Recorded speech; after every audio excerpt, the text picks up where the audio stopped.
I still am a single mom. I say was because my daughter's now 31, so it's not the same being a single mom when she's 31 as it is when she was 3. It was hard, and it was, just me, and if I didn't show up, nobody was there, and I always had demanding jobs and a lot of support. I had 2 parents who lived about a mile from my home. My dad took my daughter to school every single day. I had great childcare, and I felt like I was holding on by my fingertips.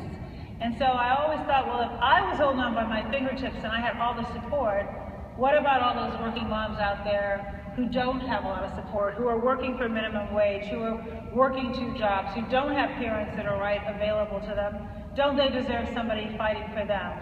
And so when Tina and I joined the Obama administration and started working for a president raised by a single mom who lived with his grandmother for a while and saw the challenges she faced when she was trying to get a promotion and she kept training people who leapfrogged over her. And then he's married to this incredible woman. And one of my favorite stories about the First Lady is when Sasha and Malia were young, he'd be down in Springfield as a state senator and she'd be in Chicago and the babysitter wouldn't show up, and she'd call him and say, the babysitter isn't here. And so he said, well, I'm down in Springfield. And she'd go, the babysitter isn't here. And so it helped him understand she had a disproportionate burden. So I think Tina's a single mom. So we came to these issues that we've been working on for our entire career. And then at the White House, we got to really put a spotlight with the full support of both the President and the First Lady behind us. And my view is that every girl, my daughter, your daughters, everybody's daughter, ought to grow up. And if we have a level playing field, we know we will win. We will kick the guy's butt at the time. I think I definitely relate to the whole figuring out if you're a feminist or womanist from single motherhood. I was raised by a single mom. She's in a polka dot sweater over there. Hey, Mom. And Grandma. And Grandma. Grandma, too. Shout out to Grandma. Doing the thing. And so how do they inspire you to be this young, amazing activist that you are? It's really funny. I didn't know that men were seen as systemically better at all until I was 14, to be honest. Because my grandma ran the house. My grandma was the boss woman. And I was raised by my mom. That was all I had. And she was my mom and my dad and my everything. And she put me through all she could. And I'm with on and off employment, even though she had a bachelor's degree, she really showed me what perseverance is and got me to where I am and sacrificed everything that she could for my education. And that really shows you, activism is honestly, for the people. You do everything for the people, and I was raised with people doing everything they could for me.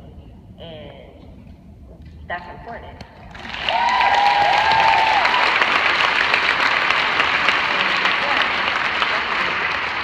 So, when you were working with the Obama administration during his presidency, RIP,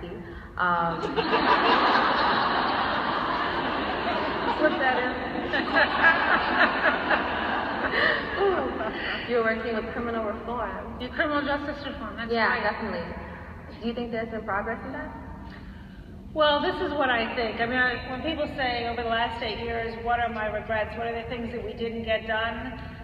There are a few that I really blame the Republicans in Congress, and criminal justice reform is one of them. And the way we view criminal justice reform is really in 3 parts. Number 1, what can we do to keep people out of the system in the first place?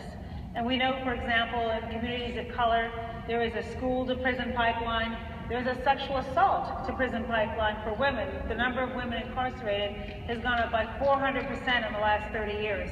So we've got to figure out what can we do so that people avoid the system. And young people do make mistakes. Where is the safety net to keep them on the straight and narrow?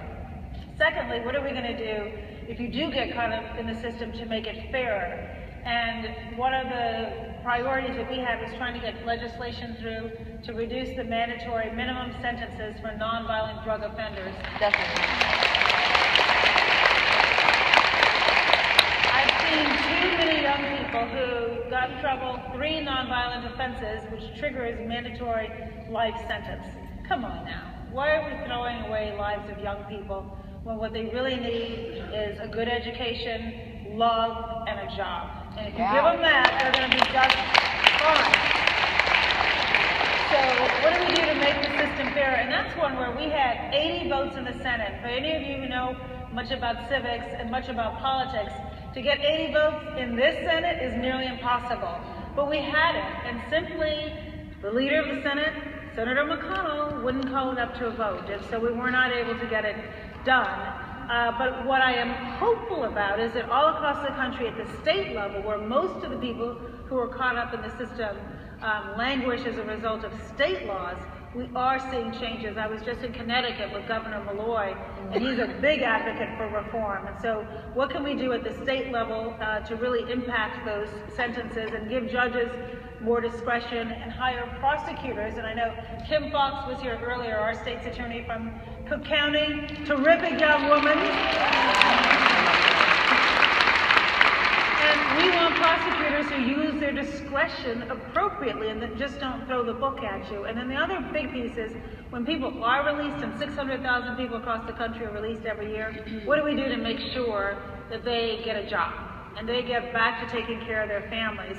And so I'm doing that effort that we worked at the federal level, where we tried to provide a prototype for what would be workable at the state level. And I'm traveling around the country, and I'm heartened to see the business community, the faith community, mayors, governors, state legislators, city council members, bipartisan across the country, understand that we have got to reform our system. We spend $80 billion a year. I would rather put that in education. Definitely. Beginning with early jobs, good education. But I think